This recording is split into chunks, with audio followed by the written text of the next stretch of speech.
सम्मानित मुल्क के मालिकों, मैं बौद्ध भिक्षु सुमित रतन इस समय हरदोई जनपद में हूं, जो शाजापुर, पीलीभीत, लखीमपुर खीरी के बिल्कुल बॉर्डर पर गांव है। गांव का नाम क्या है? बगौछा। आप हमारे सामने खड़े हैं, आदरणीय प्रधानाचार्य रहे हैं आलम प्रसाद जी। आपने पूरे जीवन भर बच्चों को पढ़ाया, लेकिन आपने अपने बच्चों को भी पढ़ाया, समाज के बच्चों को पढ़ाया, अपने बच्चों को भी पढ़ाया।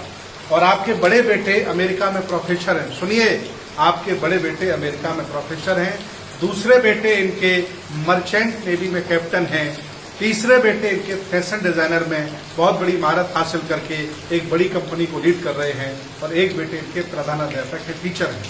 मैं ये सारी बातें आपको इसलिए बता रहा हूं कि इन्होंने जीवन भर पढ़ाया भी है, समाज को भी तैयार किया है, बाबा साहब बुद्ध के आंदोलन को भी लेके आए हैं। और जहां हम खड़े हैं, इन्होंने पूरे परिवार ने मिलकर के इस इंटर कॉलेज को बनाया जहां हम खड़े हुए हैं। इस इंटर कॉलेज का नाम क्या है बताइए? जगनू प्रसाद उच्चतर माध्यमिक विद्यालय बगौछा। एक प्राइमरी स्कूल इन्होंने बाहर बनाया हुआ है जिसकी इंग्लिश मीडियम मान्यता है, और इन्होंने स्कूल ही नहीं तो एक बुद्ध विहार भी बहुत छोटा सा बनाया है। मैं आपको दिखा दूं, ये पीछे बिल्डिंग है, ये बनकर के तैयार हो गई है।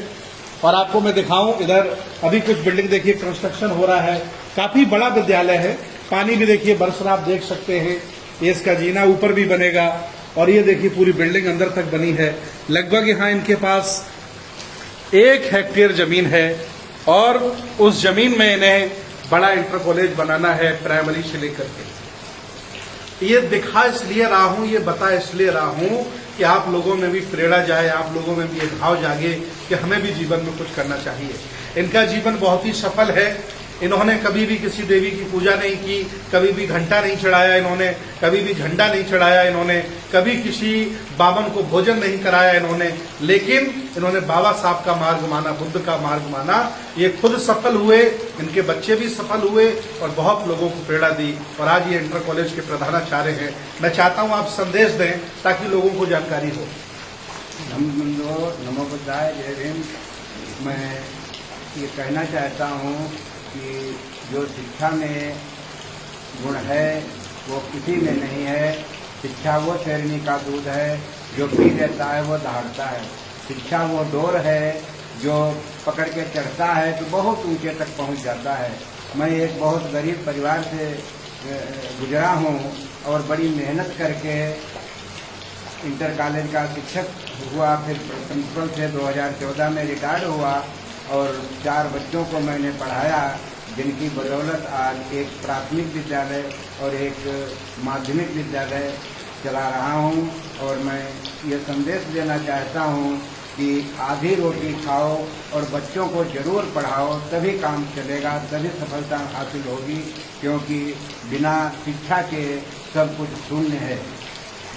एक बार मैं फिर आपसे कहना चाहता हूं कि ज्योतिबा राव फुले ने जीवन भर संघर्ष किया, लेकिन कभी मंदिर नहीं बनाया। बाबा साहब ने हम लोगों के लिए जीवन भर संघर्ष किया, लेकिन कभी मंदिर नहीं बनाया। इन लोगों ने स्कूल्स बनाए, कॉलेजेस बनाए, अपनी संस्कृति, सभ्यता, दर्शन की रक्षा की।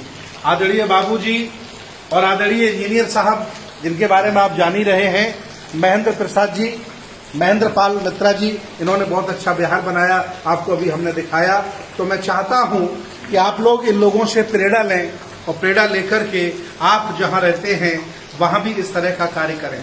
अगर हम अपनी संस्कृति, सभ्यता की रक्षा नहीं करेंगे, अपने बच्चों को पढ़ाने की खुद व्यवस्था नहीं करेंगे, याद रखना स्वतंत्र भारत में मुसलमानों ने मदरसे बनाए, याद रखना स्वतंत्र भारत में ईसाइयों ने कॉन्वेंट स्कूल खोले, याद रखना स्वतंत्र भारत में ब्राह्मणों ने, आरएसएस के लोगों ने सरस्वती शिशु मंदिर बनाए, लेकिन इस दिशा में हम बहुत पिछड़ गए।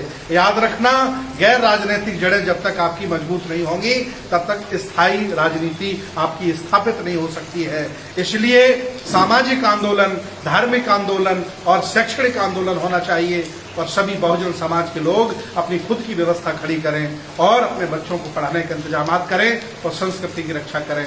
बहुत अच्छा लगा। कभी भी आप हरदोई आए तो इस विद्यालय में आप आमंत्रित करिए कि आप आइए। आप आ सकते हैं।